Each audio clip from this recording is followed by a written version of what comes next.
Hello, everyone. Welcome back to the Trading Room. I'm Shane Vernier, and this is the U.S. Mid-Session Brief. Today, we had something planned. We were going to call it No Donation Friday because I didn't think there was a whole lot going on.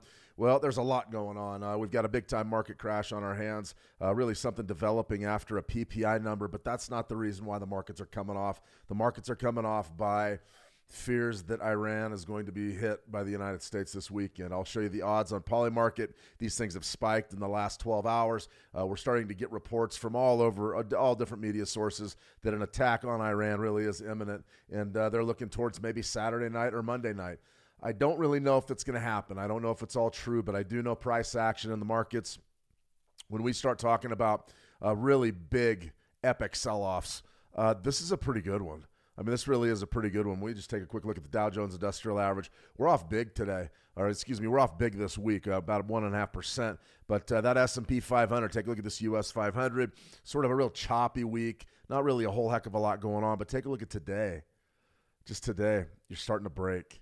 And what I would really point out, I've been talking a lot about the average average daily range and the ADR and what is volatility. Well, I mean, business has picked up. You can see we had all sorts of dojis in here, real tight ranges, and then you had a couple of really big ranges, and now we've started to trade beneath yesterday's low. And a majority of this bearish price action from the 26th of February to the 27th of February, that is all predicated upon fears over a fresh war with Iran. It's starting to really change. Now, the headlines are going to tell you, PPI. That's the reason why. No, it's not true. If you do take a look at the dollar index, U.S. dollar index is down today. So if PPI was the hawkish for the dollar, we were expecting this maybe a rate hike and it was crashing the markets, then you'd have seen a big rally out of the DXY today. Didn't see it. You're actually seeing things sell off a little bit. So when I look at this, and when I sit there and I say, okay, what the heck's going on? I talked Monday a lot about the underpinnings of these markets. Something was there that we couldn't really put our finger on. Talked a lot about it being the Epstein files. There's been stuff that's coming out day by day on that. War typically has that kind of impact as well. So when you look at this stuff and you say, PPI was up, the dollar should have went way up, and that's what's crashing stocks. Well, the dollar didn't move, but I'll tell you what did. The VIX, the volatility index, that's up big today, up almost 11.25%. So what's happening here? There's fear. They're beating the war drums, and everybody's scared. So that is where we are. Now, I'm going to show you the odds and sort of back up my case here, but it's a pretty strong case, and it feels like it's going to happen. Also, USOIL is up almost 2%. Really no reason for that other than a war. It's one of those where you just have your fingers crossed and you hope you're wrong.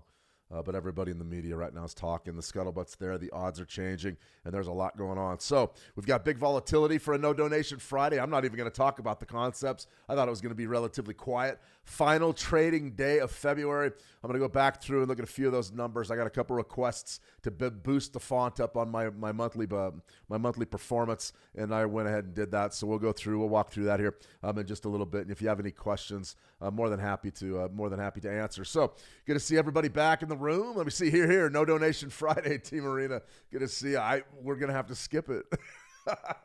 We're going to have to skip it. I mean, the markets are crashing. What can we do? They forced our hand. Let me see Joshua. Hello, Josh. How are you doing? Let me see Jason. Yo. What's happening, Jay? I'm confident you're doing well. I'm confident everybody's doing well. Babjeez, no wonder gold spiked up out of nowhere. That's exactly what happened.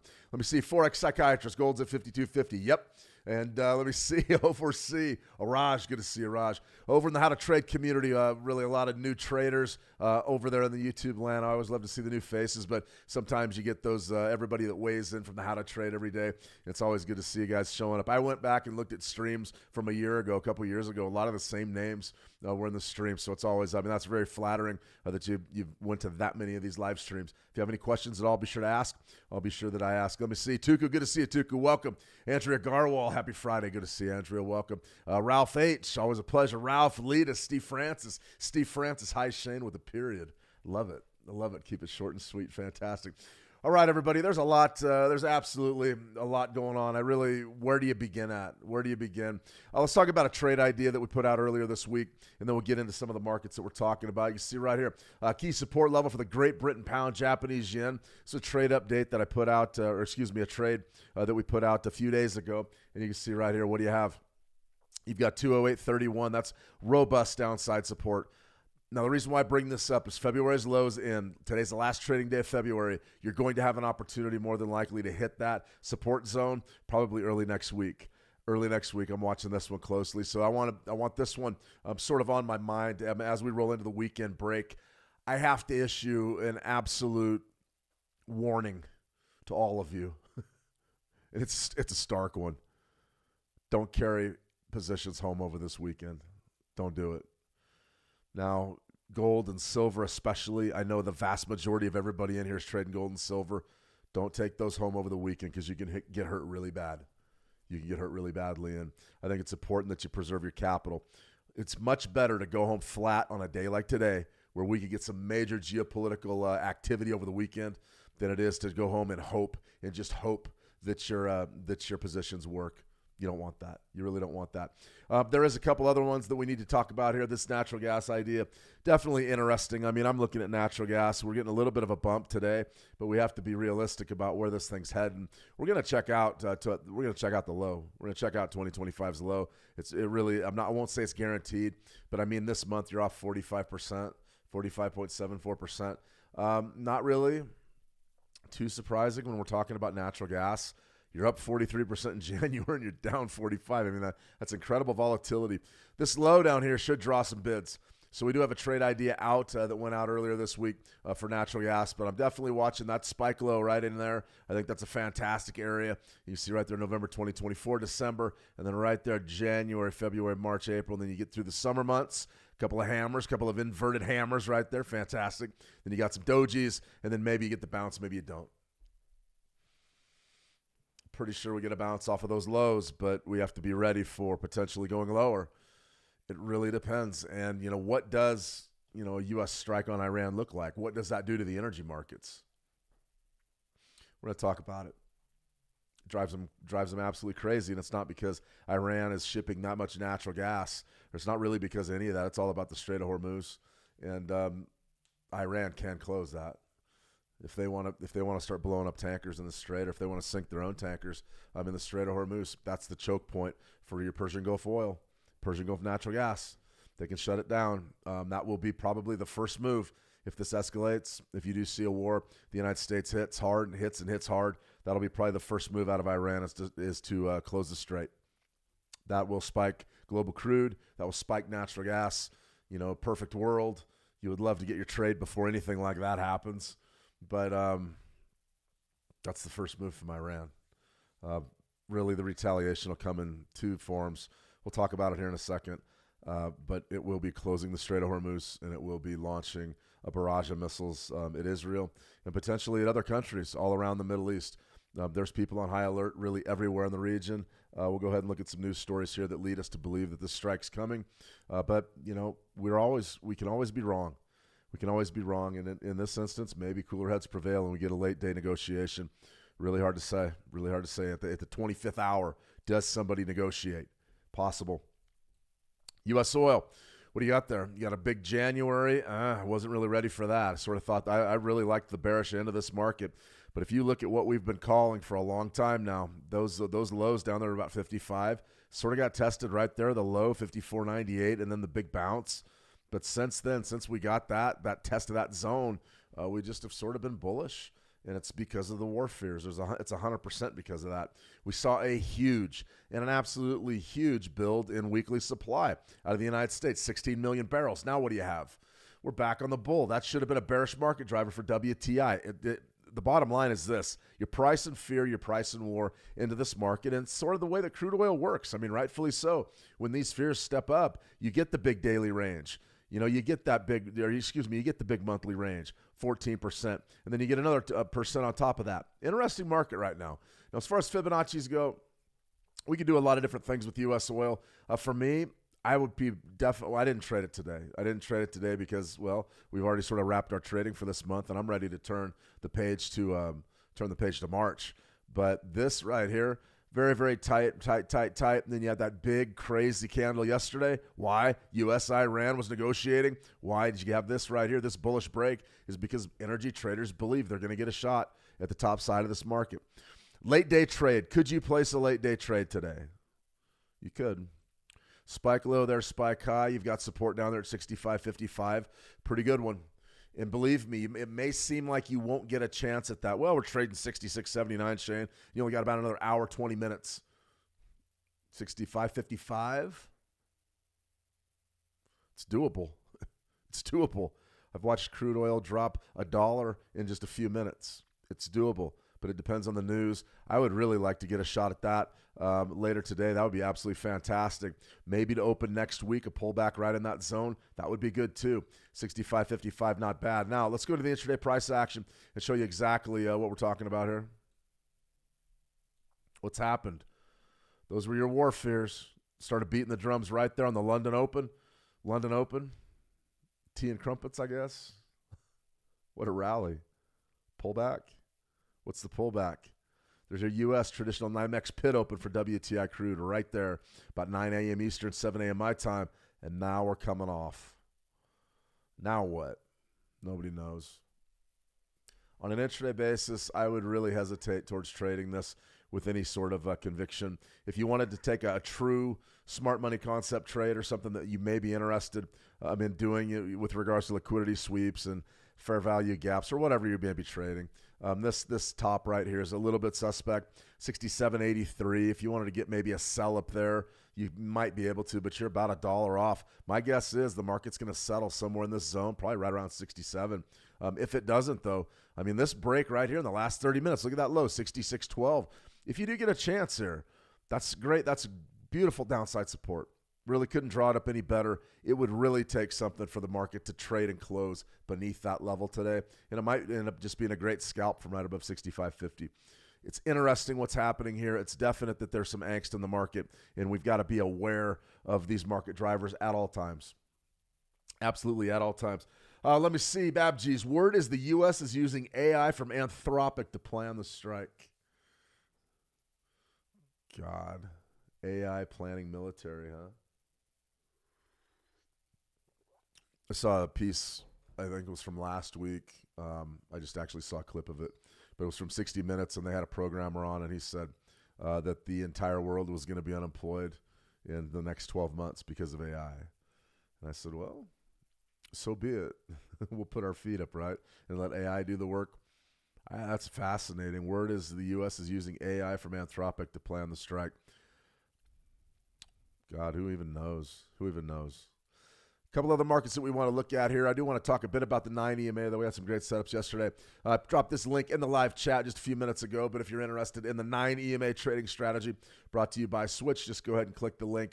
I put it in there, and you can give that a click, enter your email address, get the strategy pack, and that'll get you up and running with the 9 EMA. 9 EMA is a very basic strategy. It's one that we use a lot. We trade it live a lot on these live streams. Go ahead and get the pack, and it'll show you exactly what we're looking at here. But some interesting trades. Yesterday was something, wasn't it? There was your silver trade. We executed that one live, and it turned out to be an absolute banger. So right now, 30-minute chart on silver. We're sort of waiting. We're in overbought territory here. We're waiting for that bearish close beneath the 9 EMA, and then we can go ahead and send them short. Maybe a decent play. However, I would not be doing anything with metals that requires you to hold a position through the close. Don't do it. In this environment, yeah, it's true. You might get lucky and make a lot of cash, but there's also really, really strong odds that if you went home short silver, I mean, this thing could gap up 10%. And if you're taking a derivatives trade, that's the kiss of death. That's all of your money and then some. Don't do it. Don't do it. Most brokers right now have upped the leverage, they've reduced the leverage and they've upped the margin requirements. They probably wouldn't even let you do that. But if it sneaks through the cracks and you're like, oh, well, I'm going to go ahead and take this silver position home, don't do it. If you want to intraday trade it, great. Take this down to a shorter time frame. What do we got here? 15-minute chart. We're still sort of in setup land. If we get a nice close beneath the 9 EMA, it's not a bad trade. How about a 5-minute chart? Well, right there, you're working a 5-minute sell that developed, a couple hours ago. But right in this area, if you wanted to trade it, if you had to trade it right now, okay, 5-minute sell. You can go ahead and put it down. Your entry is a little bit better than initially. Stop loss is right up above that swing high. Profit target's going to be right down in here, somewhere right down in this area, right down in that, I guess you'd say rally, right there in the base, Interesting stuff if you had to make a trade. Personally, I think that these are really difficult to trade right now. U.S. Tech 15 minutes, you can see right there coming off of the bottom. We had a nice buy signal right in that zone, and it actually rallied pretty well for you, and then the market is stopping and reversing. People are scared. It's just not the time. It's just not the time to be holding longs. It just isn't. I mean, there's way too much that's going to happen after the markets close. Way too much. So you've got to be very, very careful with what you do, and you have to use your mind. You have to use your head. That's why we call this No Donation Friday, is because we don't want to just give money away before the weekend break. If you want to take these trades, you can take them. Just manage them aggressively. Like this trade right here, this bid, you had a bid right in here somewhere. You got a pretty good runner. Pretty good price action before it actually reversed against you. Maybe that's one where you're looking to take a smaller profit. Maybe you're managing your risk extra tight on a Friday. I can tell you exactly how I manage Fridays. We can cover that in a second, I guess. But as far as this dynamic goes, be very careful. I know I'm saying that a lot, but you've got to be very careful. US 30 right here. You've got a big-time sell-off today. You can see we've broke beneath that area right there, and we may actually extend this daily chart out to potentially an overbought or oversold area. Now you can see that we only get back a couple hundred bars, I think, on our back tester here for this 9 EMA, which you can adjust in the code if you'd like. Just watch the videos. But something like this, interesting, right? We were in overbought territory the last time was just a long time ago. Look at all those days. What do you say about that? July, that was back in July. So been trending higher, and now we've started to break beneath that 9 EMA. We're still at sort of the 50-yard line of our pricing envelope, our 70-30. What do we have to have happen? You've got to come way down here and then maybe get a buyback. That'd be a great trade on a daily time frame. You just adjust your time frame. You go down on an intraday and you say, okay, what are we looking at here? There it was right there. Boom. You got washed out. That was a great example of a trade you could have managed tight. You're in, you're out. You take your loss. You stay out of the downtrend. That's the key. We don't want to fight trends if we can help it. So that one right there, you got stopped out on, that would have been a loser. 15-minute chart, same basic premise there. You got a little bit of a run on the US 30, and then it reversed against you. And you got into a little bit of trouble. And now the 5-minute, see if I can get it. So the 5-minute now is just compressed. Look at what's happening. Right there, about a value of 50, 48.81 on the RSI. That tells us a couple of things explicitly. It tells us the market has no rhyme or reason or direction on these short time frames. So even though stocks are very low, things are slowing way down, you're either going to get the late day buyback or you're going to get a continuation of the downtrend. Wouldn't shock me if they wipe lows if war's in the cards. Wouldn't shock me. Would not shock me at all. That's for sure. Let me see. Bible Tales for Kids. Good to see you, Bobby Bob. Good to see you, Bobby. Welcome. No Donation Friday. Next, we will have having high volatility according to fundamentals. Yeah, I mean, the volatility's there. The volatility's there today. It's really a big deal. And this Iran stuff is going to bring a lot more action to the market. We haven't really talked much about PPI. I'm going to go ahead and run through our fundamentals of the day. It didn't even really make my radar today. The PPI report was one of those that wasn't scheduled, I don't believe. I didn't see it on any economic calendar. They just decided to drop it. But I believe they announced it yesterday after we were off. I missed it completely. I said, they released PPI this morning. Why? So there's no rhyme or reason to these releases. They're just releasing numbers. Next week, we have NFP Friday, tentatively. We'll have that booked and ready to go. And if they do release the figures, then we'll go for it. If not, then we won't. It's just the way that it is. This is life right now in the markets. Let me see, Babjees. I got my 9 ticks from the US 100. Fantastic. All right, guys, let's go ahead and look at week 9's fundamentals. You can see today I had no donation Friday. We were going to talk about psychology and maybe how to hold on to some of your money, and now we're just talking levels and trade ideas. That's for sure. So I'm kind of had to change in mid-speed. Let's see, news of the day, PPI. So this is the hot inflation. This is the inflation fears that everybody's worried about. This is the first print out of this year. So this is January's PPI. You see month over month, it came in at 0.5%. Core PPI came in at 0.8%. Core PPI year over year is the one that's really hurting, 3.6%. PPI, 2.9% year over year. And then you've got all the food, energy, transports, all the different ways they decide to cut the number up. The bottom line here is that our PPIs are up. They all beat expectations on the top side. And when I say beat, I mean they beat them. It means prices are higher than they thought. So technically it wouldn't be a beat. It would be a disappointment. But just remember that those numbers were higher than we expected. They were higher than the previous release. And this yearly number right here for core, you can really see that core PPI is the one everybody's hanging their hat on because energy prices are down here in the United States. So they're saying, well, let's strip out the energy and see what we've got just regular and core PPIs really painting an ugly case for inflation. That's not good. That's not a good set of numbers at all. We'll learn more next week with NFP, but that right there, pretty much, in my view, you can't say certain. You know, I'm not going to say, okay, I'm 100% certain on this, but it feels like you're not going to get your first rate cut until June, and I think that's when you get it. I don't think you're going to get one with Jay Powell leaving here in 2 more meetings. It's not going to happen. What does that mean? Well, I think it's already priced in, baked into the cake. So I'm not really sure that these numbers mean anything other than if they go up very, very high in the next 2 months, we'll start talking about a rate hike. And that will really depress the markets. But today, this is not the market driver. Everybody's saying it is. It's not. And if it was, the dollar would be way up. It is not. It's also just right around scratch. It's off a little bit. So we wouldn't be seeing that. War is the name of the game today. You see right there, producer price index in the United States increased to 152.17 in January, averaged 120 with an all-time high of 152.17 in January. So we are trading at all-time highs here for your PPI numbers. This isn't good. You can see last year, February, March, things were starting to change here in April. Bit of a downtick. We had a couple of down months in a row, and since then we had one pullback in August, and now it's just off to the races again. I'm one of those people that, I probably wouldn't get a job as an investment firm or as an investment advisor because I would tell the people the truth. And if you guys want to know the truth about inflation, is it's not coming down. We flooded the market with money after COVID, unlimited quantitative easing. It created just an absolute huge liquidity bubble. You see the price of houses has never come back to where it was. The price, like things like crypto, we talk about crypto a lot, right?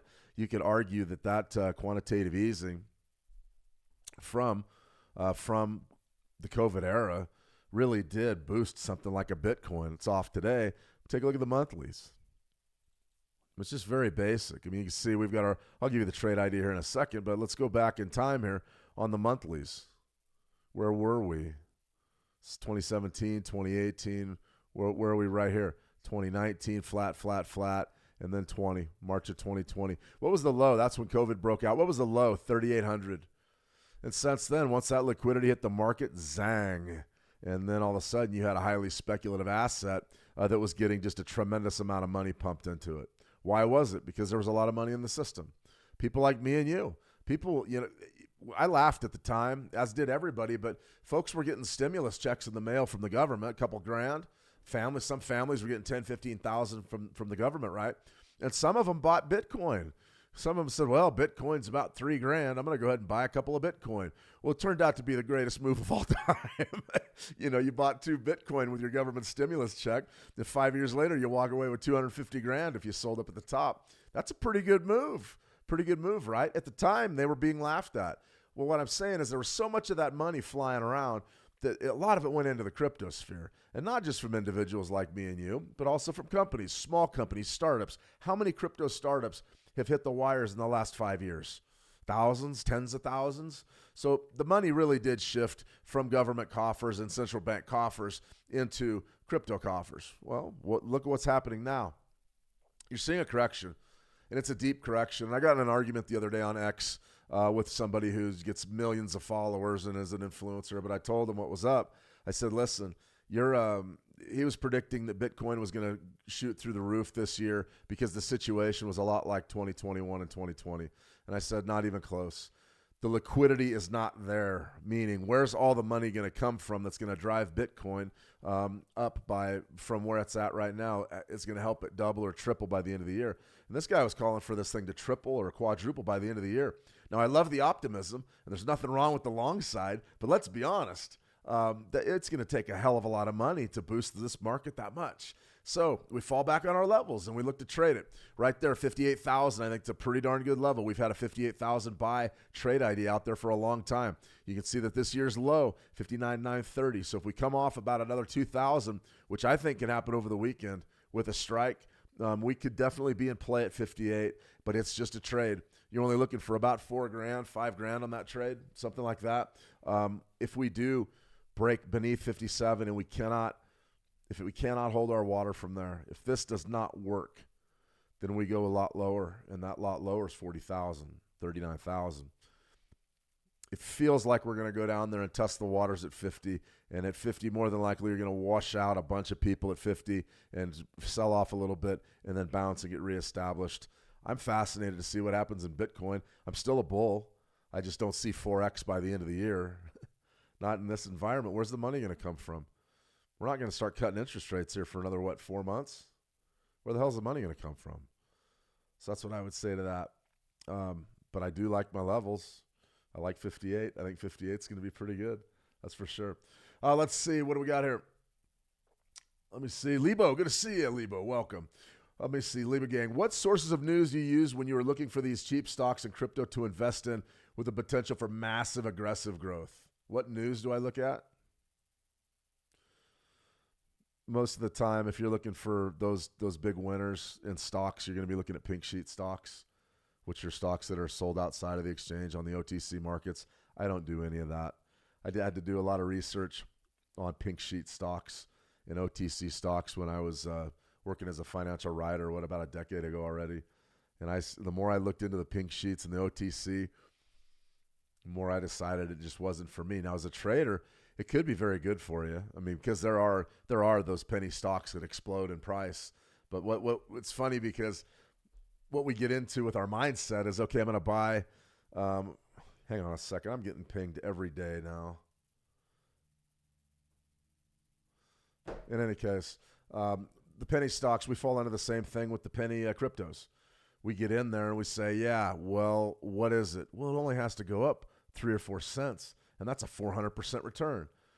Yeah, well, I did that dance with Shiba Inu, and we got into a pretty good trade there, but just because something isn't worth hardly anything doesn't mean that it ever will be worth something. So I always, with the OTC stocks, I say proceed with your own risk. You can look at the pink sheets. You can just do some Google searches, maybe run some AI searches to point you in the right direction, Lebo. I don't do that. And then as far as crypto goes, cheap crypto, I'm just looking at charts. I'm reading macroeconomic cycles and looking at charts for crypto. I'm not really too interested in the news of the blockchain because a lot of it is a fugazi. A lot of it's fake. A lot of it, I mean, I'm not sure that anybody really knows what the blockchain is and how it applies to this world. Now, it may become a big deal. AI may love the blockchain, and I'm sure that it does. But as for right now, I don't look at any news. I mean, if you want basic news outlets, just like CoinDesk, CoinMarketCap, that'll give you some stories on crypto. But I'm not really too into trading fundamentals. What I like to see is lack of regulation. That's what crypto is all about. Deregulate and then pump it. Then there you have it. Let me see. Tina Jean, good to see you, Tina. Welcome. Forgot my time. Nearly missed your stream. Oh, that's okay, Tina. We're on demand. You can pull up this stream anytime you like. Let's see. The broker mentioned to stock up some gold as America is going to escalate the situation with Iran. Well, maybe the broker was watching the first part of my stream. I don't know what is the price he should be getting for a quick scalping for this event. I can't advise you to do that, Tina.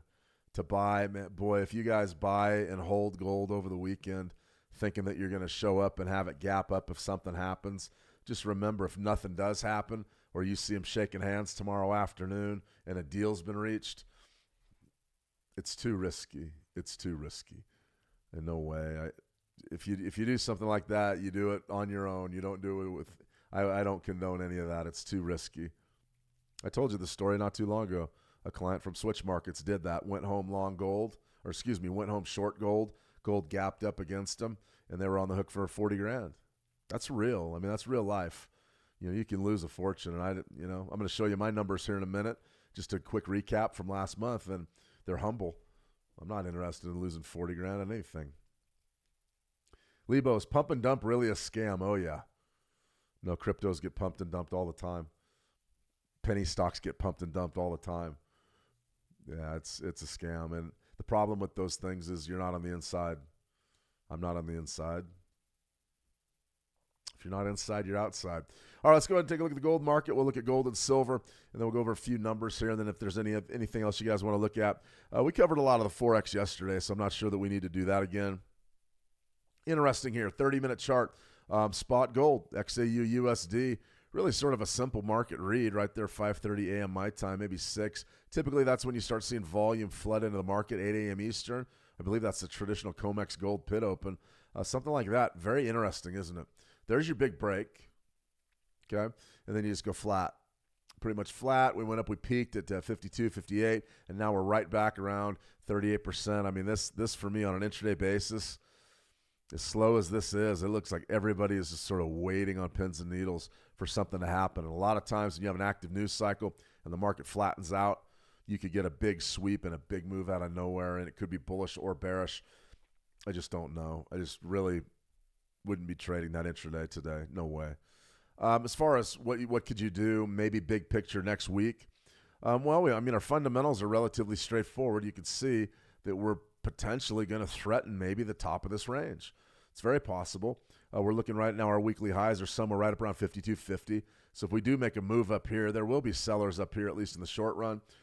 If you do see war break out, and it's a big strike, and maybe the United States takes some casualties, and maybe the Strait of Hormuz gets shut down, then you will see a big run. If none of that happens, then you're probably going to sell off down in here. And if you were long from here, man, that really hurts. So I'm still looking at this 3-day range as being in the end-all, be-all in gold. I mean, 29th, 30th, 2nd of February, that 3-day range we trade in for the entirety of February. The entirety of February, we traded it. So fascinating stuff there. Going into next week's trade, if we can get a top, it looks like we have a chance to have a top. It's just difficult for me. I mean, look at this formation just isn't good. It just isn't good. Technically, it's not what I'm looking to do here. So you probably would want to be bullish, tentatively bullish. Let's go down to a daily again. And what could we really be talking about here? It's just so tight. It's just so tight in there. You know, I don't advise that. It's too tight. It just isn't any good. Let's go ahead and back off to a weekly, but even that's going to be really problematic. I got to see more out of gold before I start trading it again. I like the way it's starting to stabilize. You can take a 2-week range. That's better than the dailies. Maybe 51. Maybe buying 5100s. That's probably about as good as I would do. I'm not interested in selling anything with this much geopolitical activity going. I'm not interested in that. As far as what could we be looking at in the next 72 hours for gold, God only knows. I mean, God only knows. We'll see. Let's go to silver. Silver, same basic idea. You see that the uptrend here today, up 5%, is a little more pronounced, and you're up around $93. I mean, this has been an epic rally. Take a look at your 30-minute chart. That right there is a 3% gain. I mean, that's just a massive gain. And then you pulled back, beautiful pullback, and then you made your next leg up, and now we're just sort of looking to close somewhere. So, you know, do we want to have anything for early next week? Well, maybe. Daily. These technicals here are a little bit better than gold's. Looks like we've finally broken from 75. But for me, I mean, it's just a challenge to find anything that really works, meaning anything that we have confidence in. These two weekly candles really messed things up. They really did, because those ranges are so huge. What are you supposed to do with them? We already looked at the 920 crossovers for these. They're both on buys, and they're both working great. So it's too late to play one of those. What do you do here? You know, we had some 9 EMA scalps maybe we could do. You're probably going to need to see a pullback, like a significant pullback, maybe down in here, maybe back to our 75 level to get us, you know, long with a little bit of confidence. But we're starting to trend a little bit. We're starting to break towards the top side of this range. But as far as is there a trade right now? Just don't see it. I don't see it. Euphoric highs, 121. There was your 30% loss, 26% loss in a day. We covered that live. That was a bona fide market crash right there. And we've just sort of traded sideways. So if you wanted maybe to sell something, maybe you could look at the market through this fashion. You can see right there. I mean, there was your scalp right off of that swing low. Bang, bang. That's beautiful. Now you broke. 99.85 more than likely will be significant resistance for early next week. Somewhere right in there. It's not bad. It's not a bad idea. I mean, it can definitely, that trade right there for a light scalp, more than likely you're going to get a pullback from that zone just beneath 100. The big thing I would be careful of is getting caught short when this market has shown us day after day after day that it is just explosive. I mean, look at that right there, 5%. Even that one's a small one, 1.3 or 1.75, 7.78%, 4%, 4.25, off 1%, up 2.5%, off 1%, up 5%. It's explosive to the top side. You know, if you're flipping a coin right now, are you betting up or down each day? You're probably going to win more just betting ups every day. Fascinating stuff. It's a challenge to trade. I mean, with these formations and the way that this price action is developed in gold and silver, it's a real challenge. I want to see more before I can get excited about the levels and everything. But that right there, that 62%, probably a pretty good resistance zone. But that's a scalp. You're not taking shorts there. You're not going to take a short and hold that for a while. What I'm saying is you're not going to sell saying that's the top of this rally. But it is interesting. 100, big round number. It'll draw some participation. Let me see. Lebo, is there a difference between pump and dump and pulling the rug from underneath, or are they the same? They're pretty much the same. I mean, you could talk to some guys, and they'll tell you exactly what a rug pull is or a pump and dump, and it's the same thing. The rug pull is when everybody sells, all the insiders sell, and essentially that pump and dump would be where you would have somebody of notoriety or something of notoriety would introduce a product, and then they would get their institutional buddies behind it, pump it, public jumps on the back, pump it, and then those guys pull the rug. That's a pump and dump. It's supposed to be illegal. I don't know. We see them every day now, it seems like. So there's a lot of that going on. Let me see. Babgees, do you use the 21 EMA and the VWAP? No, I don't. Although I'm going to be doing some work with a VWAP calculator. So probably have a couple videos out whenever they get around to getting done and posted. But I'm not a big fan of the 21 EMA or the VWAP. I like the 13 EMA. The 13 EMA for me is the end-all, be-all. But the 9 and the 20, the 9 is definitely relevant. No question about it.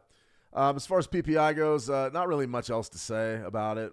Core wholesale prices rose 0.8% in January, much more than expected. Who cares? We know that. This is it right here. You've got Iran. U.S. evacuates Israel embassy staff as Trump's Iran decision looms. A spokesperson for Iran's military said any unwise American action will lead to widespread fire in the region, and that'll just be all the missiles. They have thousands and thousands of missiles and drones, and that'll be the retaliation. That'll be that in the Strait of Hormuz. Watch that. Tensions between the son of Iran's last Shah and Kurdish dissidents show cracks in opposition. Iran says U.S. must drop excessive demands in nuclear negotiations. I mean, it just goes on and on and on and on and on. It looks to me that it's going to happen. J.D. Vance, no chance U.S. will be drawn out war in the Middle East, and it's just not based in reality. I mean, they know if you're talking about changing regime, you're probably going to need ground troops, and that's been going into Iran. Anybody that's my age or remembers what Iraq was, that was really unbelievable.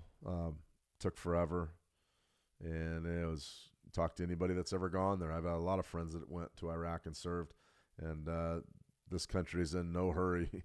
The people are in no hurry to go to war in Iran, and it just looks bad. This looks like a bad dream, really. We'll see what happens. U.S. strikes in Iran. Buy. Here's our poly market odds. February 27th today, 4%. Tomorrow, 19%. That's up big. March 1st, which is where a lot of people are saying that'll be Sunday night, 24%. Let's take a look at this 19% right here, February 28th. Let's see if there's a chart out. There's no charts. Yeah, there you go. So we were right up here at one point. You're off 29%. You can see that is incredibly volatile, but you can see that this right here is sort of like an options contract where as you get closer to expiry, sort of loses its value. So at one point we thought it was a foregone conclusion, and then we sort of came down here to 15, and then we got that nice pop right up in here, right around 30. Then we came down. It looked like it was over for most of the week, and then you got that dramatic spike right there. Unbelievable stuff. So that's for tomorrow. these are legitimate chances, and if you keep going through March, March 7th, March 9th, March 11th, March 12th, it looks like this thing's imminent.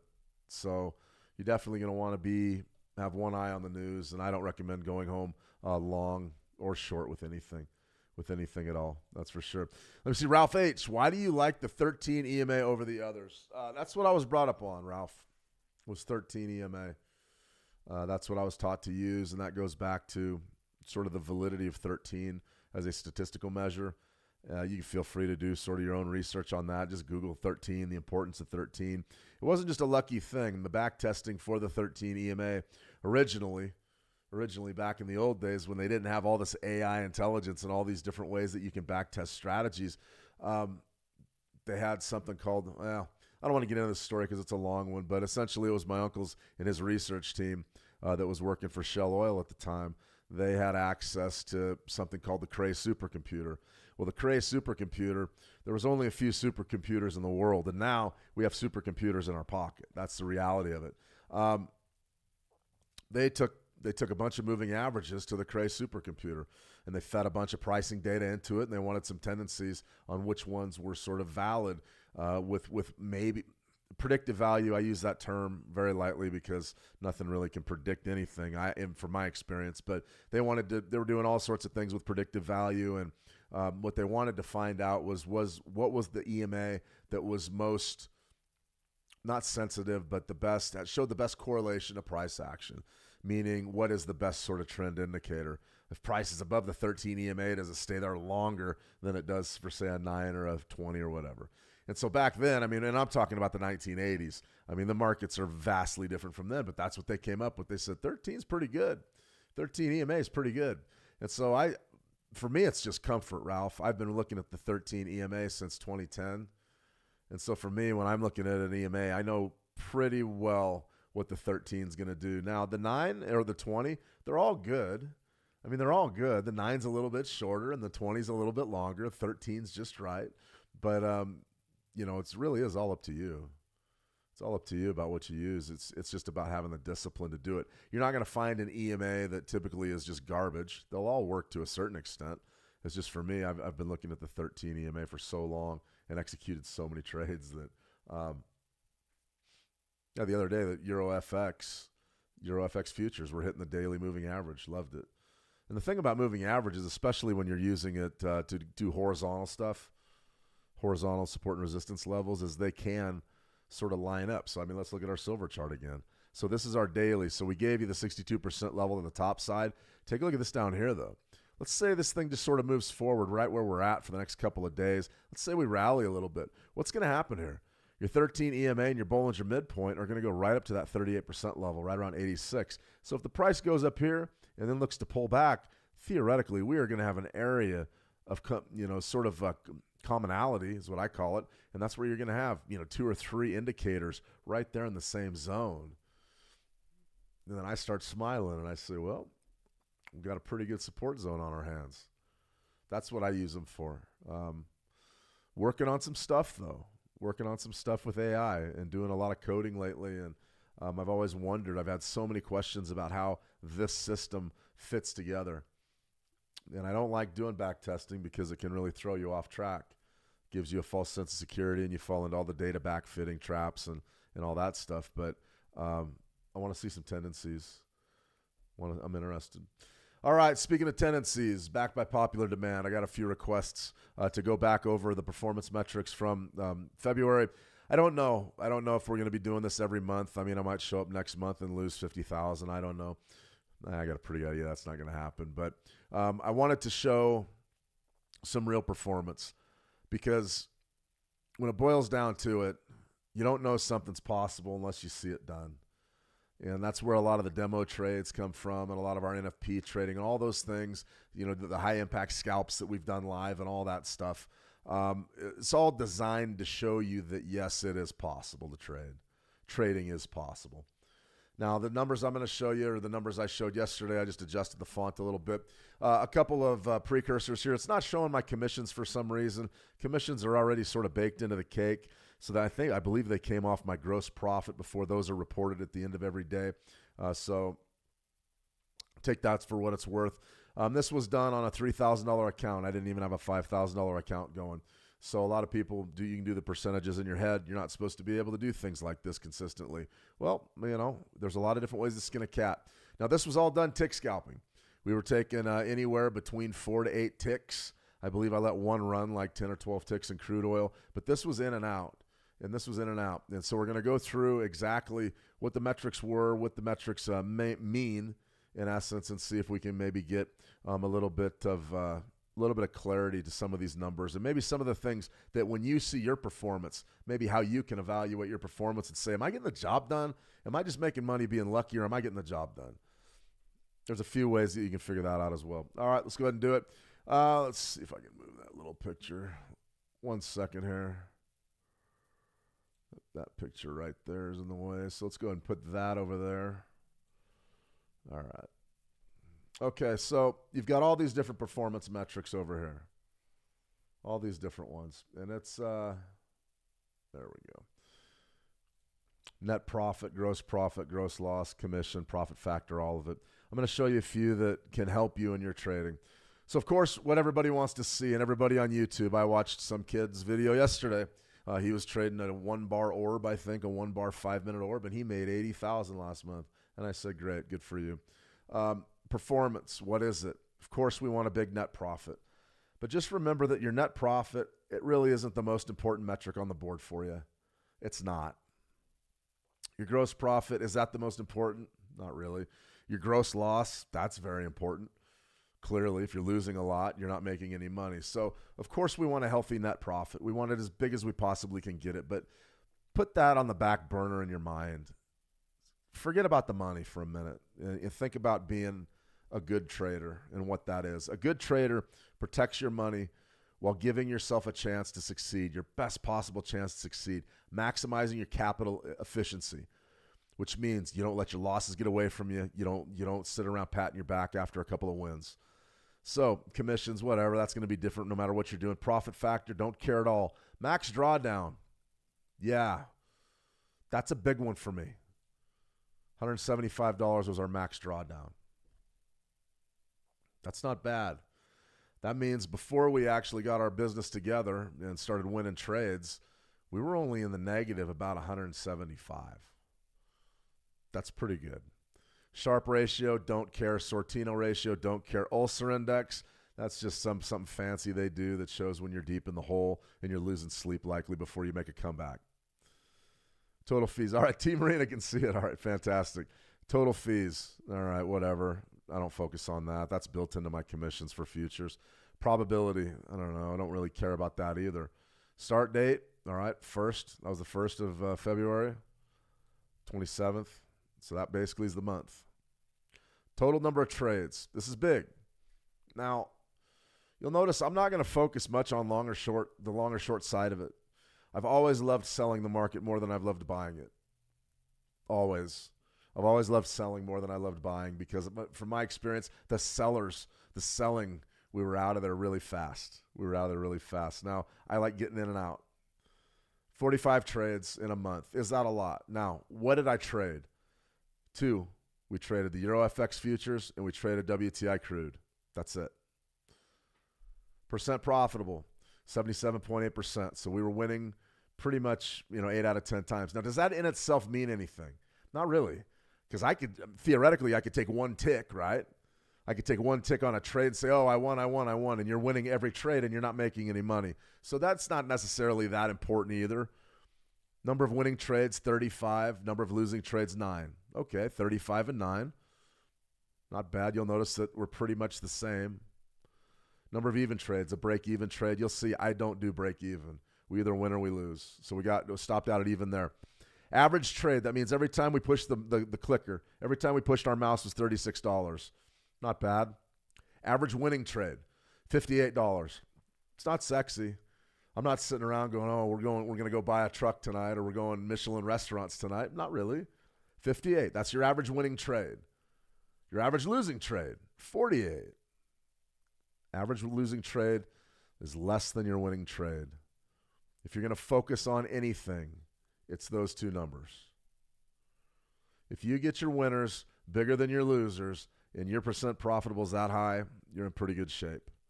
Ratio win to loss, I don't know. I don't really care. I'm not into ratio analysis that much. But that right there shows you 58 on a winner, 48 on a loser. Now, could this be better? Yeah. Right there on our long trades, we did very well there. 33. 64.60. Not great. Not great. Still, though, profitable. This right here, ideally, I would love to get this, somewhere up. I'm never going to be, hundreds and hundreds and hundreds. It's never going to be that unless we go big size. That's a different conversation. But for now, just trading one contract and two contracts, that's fine. I would love to get that average loser somewhere down around 35, something like that. That's really what shows up for you. All right. Max consecutive winners. I'm a sports guy. I was a baseball player before I was ever a trader. 15 winners in a row. I like that. Over here on short trades, we had 19 winners in a row. So that's not bad. Things were going pretty well there, right? Max consecutive losers, 4. Not good. When do you think the 4 were? Weren't on Monday, Tuesday, Wednesday. I'll show you that here in just a second. Largest winning trade, 140, 14 ticks, something like that. Largest losing trade, 125, 12 ticks, 13 ticks, something like that. Pretty good stuff. You'll see right there. Pretty solid metrics. We're cutting off the losers. That's big. Now down in here, interesting. Average trades per day, about 3, 2.72. Average time in the market, 3.75 minutes, almost 4 minutes. That's skewed. That number's skewed. If we sorted just for the crude oil trades, it would be a lot smaller than that. The euro trades have skewed those numbers because I'm in them longer. It just takes longer for the market to move. Profit per month shows you your profit per month. Max time to recover, 1.27 days. Longest flat period, 5 days. The 5 days, when do you think the 5 days would have been? Probably would have been over a Friday and a Monday, right? Somewhere in there. So probably a Thursday through a Tuesday. That would have been the 5. This down in here, nobody focuses on. And this right here is where, if you guys are in the prop, you've got to know what these things mean. Max adverse excursion. Max favorable excursion. ETD, I don't really look at ETDs. So max adverse excursion, what's that? That's how far the market's going against you on a given trade, right? That's the maximum it goes against you before it either goes back, before you either get stopped out or it goes back to break even or goes to your profit target. Max adverse excursion is what the prop people use against you in your drawdowns. That's how much it's going against your position. That's why they put that trailing drawdown on you. They're always watching your max adverse excursion. That's what they're watching. They know that if you get in the habit of that thing drawn against you $5,000 or $6,000 and then you're taking a profit out for 50 or 100, they know that eventually you're going to get hit and you're going to lose money. Very important. Now, your max adverse excursion here is about $51. It's not bad. Look at our average winner. Average winner is 58. That means the market's only going against me a max of 5 ticks. You can't argue with that. That means that we're not sitting around going, okay, the market's going against me $500 and then I'm going to come back and make $20. Very happy with that. Max favorable excursion, 58. What does that mean? Well, this is the part where I probably get yelled at by not prop firm people, but hedge fund people. They'd say, Shane, it's only going in your favor. Mass favorable excursion, that's when the market's going in your favor. You're only letting this thing go 56 ticks. And I go, yeah, we're tick scalping. We're not going to sit around and try to get those 50 and 60 tick moves. Now, I'm not telling you that this is the only way to trade. I'm just saying that is how the numbers have to work. You need to have a less max adverse excursion over time. Now, you can live with it. It can creep up on you, and you can live with it for a while, but eventually it'll get you. Eventually those will get you. If that's big, if you see a huge MAE, you see a big one, you know that this right here could be a function of getting lucky a few times and not taking huge losses. So that's all we're talking about, is being efficient and not getting destroyed in the market. So that's the numbers. I want to show you a couple other things, and then I'll answer some questions. Let's go right here to analysis. I was asked about a profit curve. You can see that we'll cover that here in just a second. But essentially, this is what you're looking at. Started here, went negative, of course. And then we just sort of kept going. Just sort of rode that thing north. I mean, if you're looking for a profitability curve, that's what you're looking at. That's for sure. So that's essentially, some of the breakdown of how you can start looking at maybe some of what you like to do in the market. Let's see. Let's do one more exercise here. I just got to make sure my account number is not up. Yeah, it is on that. I can't show you that. All right. I think this will work. There's a couple things we're going to show here. All right. I'll show you my instruments, and I'll show you exactly how the flow of a month can go. So these are the trades. You'll see right there. There's the trades, 1 through 45. You can see we started out trading the euros. It wasn't going well. We actually closed, took a loss, boom, got hit, boom, got hit. But look at these losses. Really want to stress this. Those losses aren't bad. Yeah, it sucks losing, but look, took a loss there. That's about 5 ticks. Took a loss there. That's about, 2 ticks? Took a loss. That's 4 in a row. We started off with 4 in a row. That was as bad as it got for us. And then take a look at what we did. We went to 175. All right. Then we came back sort of in the same session, hit a 62.5. That was WTI crude, wasn't it? No, that was a euro. Came back here, then went flat, and then came back and hit a crude oil trade at the end of the day and basically walked away from day one flat. Now, what do you notice there? Too many trades. I was getting off the board. I was taking small losses, just trying to get going. Too many trades. And then once we got this thing going for the rest of the month, it was legit. I mean, then we got into our WTI crude oil. You can see we were trading crude oil and trading it well. I mean, there, boom, you're looking at 120 there, 60 here, 140 there. Nice trade. And now we're starting to get that momentum I talk about a lot. And now we're starting to roll. Now we're feeling it a little bit. Probably we could talk about leverage some other time, but this is, we're rolling. And we're talking about going days where we're rolling. Days. It's not every day. You don't sweat every day. All right, so now you're talking about this right here. A couple of short losses. Loss there. Wasn't real happy with that. What was it? It was on the euro. Okay, 2 lots on the euro.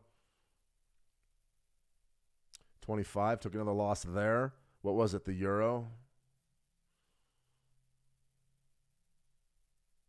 Then we just got hot again until you finally got to where you wanted to be at the end of the month. Is it perfect? Is it great? No, but it's textbook of how you keep your profits, you keep your losses small. You live to fight another day and let your edge work. So, you do things like that and you go, well, what does that really mean? It means you're being efficient. And that's really what we teach here every day, or what I try to show folks how to do in the market every day, is just to be efficient. Okay, let me see here. A couple of comments, then we'll go ahead and sign. Obviously, most of the how to trade communities left, but that's all right. They've seen this stuff before in our videos. Let's see. Much better. Profitability and consistency is much more important to me, because if I can make pennies, you bet. You make pennies, you can make dollars, Babjeez. That's my motto. Let me see. Tina Jing, 45 trades in a month. That sounds like a lot.